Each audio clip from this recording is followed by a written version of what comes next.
बिहार की राजनीति में नीलम देवी आज एक ऐसा नाम बन चुकी है जिसे हर कोई जानता है। कभी उन्हें सिर्फ छोटे सरकार यानी अनंत सिंह की पत्नी के रूप में पहचाना जाता था, लेकिन आज उन्होंने अपनी एक अलग और मजबूत पहचान बना ली है। उनकी कहानी सिर्फ एक प्रेम कहानी नहीं, बल्कि संघर्ष, सत्ता और विवादों से भरी एक लंबी यात्रा है। नमस्कार, मैं निकिता शर्मा। आप देख रहे हैं न्यूज हाट। वीडियो में आगे बढ़ने से पहले अगर आपने अब तक हमारे YouTube चैनल को सब्सक्राइब नहीं किया है तो उसे जरूर कर ले। साथ ही अगर आप इस खबर को Facebook पर देख रहे हैं तो हमारे न्यूज हाट के पेज को फॉलो करना भी ना भूलें। साथ ही हमारे Instagram के पेज को भी खबरों से अपडेट रहने के लिए उसे भी फॉलो करना ना भूलें। अब वीडियो में हम आगे बढ़ते हैं। दरअसल आरजेडी नेता दुलार चंद यादव ने नीलम देवी को लेकर विवादित बयान दिया था। उन्होंने उनकी शादी और पहचान पर सवाल उठाते हुए उन्हें नीलम खातून कहकर मजाक उड़ाया था। इतना ही नहीं, बल्कि ये भी कहा गया था कि वो नाचने वाली नचनिया है और एक बाजारू औरत है।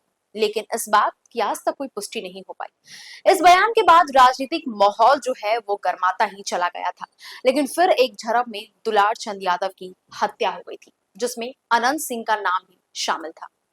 इस घटना के बाद नीलम देवी एक बार फिर से चर्चा में आ गई थी। इसी बीच अनंत सिंह की जेल से रिहाई ने इस पूरे मामले को और भी ज्यादा सुर्खियों में ला दिया। दुलार चंद यादव हत्याकांड में रिहा होने के बाद जब अनंत सिंह मोकामा लौटे तो वहां जबरदस्त स्वागत हुआ। समर्थकों ने जुलूस निकाले, फूल मालाओं से उनका स्वागत किया गया और छोटे सरकार के नारे लगाए गए।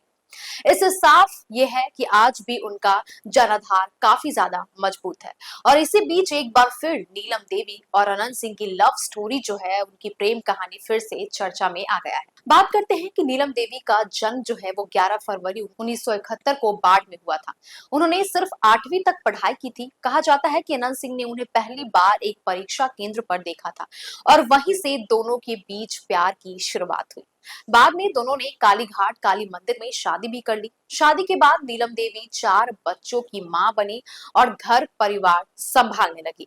वहीं आगे आपको ये भी बता दें कि धीरे धीरे उन्होंने राजनीति को समझना भी शुरू किया। जब भी अनंत सिंह जेल जाते थे तब नीलम देवी ही उनके राजनीतिक और अन्य काम संभालती थी। यही अनुभव आगे चलकर उनके लिए सबसे बड़ी ताकत बनी। साल 2019 में उन्होंने पहली बार चुनाव लड़ा। भारतीय राष्ट्रीय कांग्रेस ने उन्हें मुंगेर लोकसभा सीट से उम्मीदवार बनाया था। राष्ट्रीय जनता दल का समर्थन होने के बावजूद वह चुनाव हार गई, लेकिन करीब 3.6 लाख वोट हासिल कर उन्होंने अपनी मजबूत मौजूदगी जो है वो दर्ज करा ली। उनकी असली सफलता 2022 में आई, जब अनंत सिंह को एक मामले में 10 साल की सजा हुई और उनकी विधानसभा सदस्यता भी खत्म हो गई थी। तब मोकामा उपचुनाव में नीलम देवी को उम्मीदवार बनाया गया। उन्होंने सोनम देवी को हराकर जीत हासिल की और पहली बार विधायिका बनी। हालांकि विधायक बनने के बाद भी लंबे समय तक यह कहा जाता रहा कि फैसले जो है वो अनंत सिंह के इशारे पर ही होते हैं। इसी कारण उन्हें रिमोट कंट्रोल राजनीति का चेहरा भी कहा गया। आगे बता दें कि नीलम देवी का राजनीतिक सफर विवादों से भी घिरा रहा। जी हाँ, उनके खिलाफ हत्या के प्रयास, धोखाधड़ी और साजिश जैसे कई मामले जो है वो दर्ज किए गए। इसके बावजूद उनकी आर्थिक स्थिति काफी मजबूत है।